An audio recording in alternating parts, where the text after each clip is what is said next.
Shalom, salam sejahtera bagi kita semua.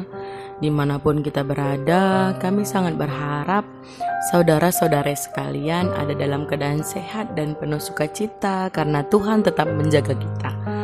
Saudara-saudari yang terkasih, firman Tuhan yang jadi renungan kita hari ini diambil dari Mazmur 16 ayat 5 sampai dengan ayat yang ke-11. Hari ini kita mau merenungkan firman Tuhan mengenai sukacita. Sukacita merupakan salah satu dari hasil buah roh. Artinya sukacita akan terlihat, terpancar, terasa ketika buah roh itu ada dalam diri kita. Nah, sukacita adalah anugerah Tuhan kepada orang percaya melalui keterlibatan Roh Kudus dalam diri orang percaya. Seperti semua buah roh yang lain, sukacita tidak bisa dihasilkan sendiri, melainkan hasil dari perbuatan Tuhan. Ketika kita melekat kepada Tuhan selaku pokok anggur, dan sukacita ini diberikan Tuhan jelas berbeda dengan sukacita yang diberikan oleh dunia ini. Nah, umumnya dunia ini akan bersukacita, atau orang-orang di dunia ini akan bersukacita ketika mengalami hal-hal yang menyenangkan. Misalnya memperoleh hadiah atau memperoleh hasil ujian yang baik, mobil baru, uang banyak, naik pangkat dan lain sebagainya. Namun kalau kita tahu sukacita ini tidak akan bertahan lama. Orang yang bersukacita ketika memperoleh hadiah akan kembali bersedih atau hilang sukacitanya ketika hadiah itu diambil dari dirinya. Atau orang yang naik jabatan akan bersedih atau hilang sukacitanya ketika jabatan itu kembali diambil dari dirinya. Nah, secara manusia sulit sekali untuk kita bersukacita dalam keadaan yang tidak menyenangkan. Ketika ada terbentur suatu masalah, maka sukacita kita akan luntur dalam seketika. Nah, sebaliknya kita amat sangat mudah bermuram durja, sedih, kecewa, stres, putus asa, dan bersungut-sungut.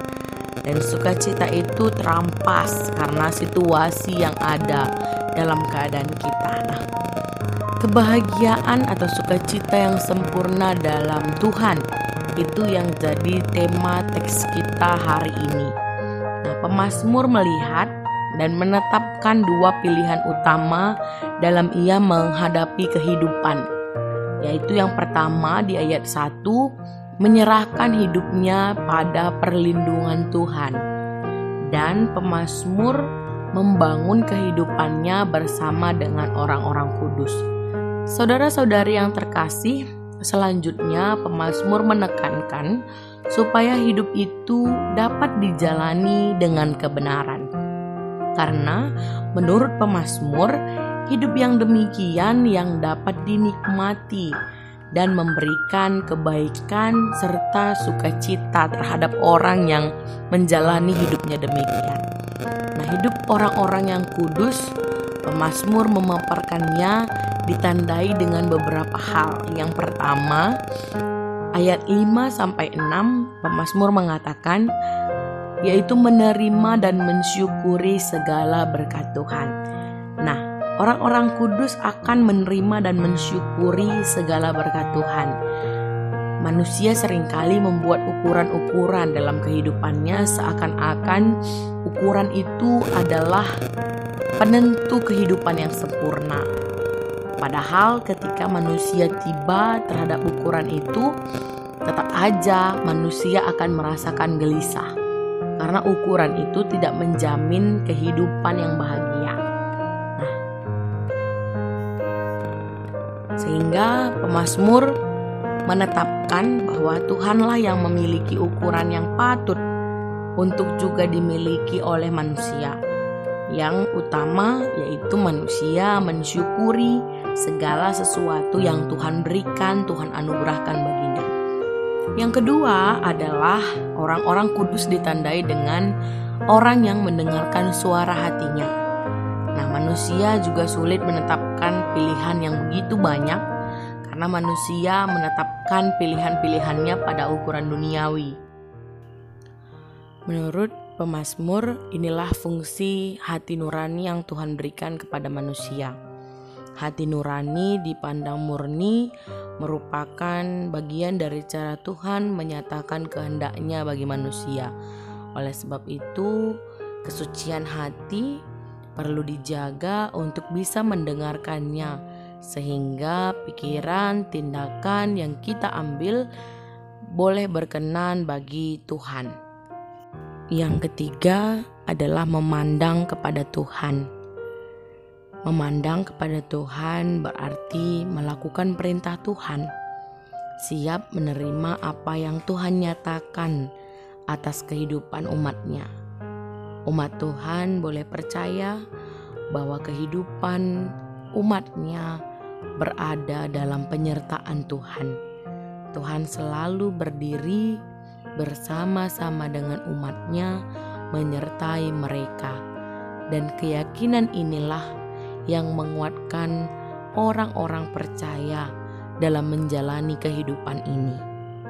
Saudara-saudari yang terkasih di dalam nama Tuhan Yesus Kristus, hiduplah tetap menjadi orang yang kudus, hidup menjadi orang yang saleh, yang hidupnya berkenan di hadapan Tuhan, sehingga sukacita itu terus bertahan dalam diri kita dengan situasi yang seperti yang kita mau ataupun seperti yang tidak kita inginkan.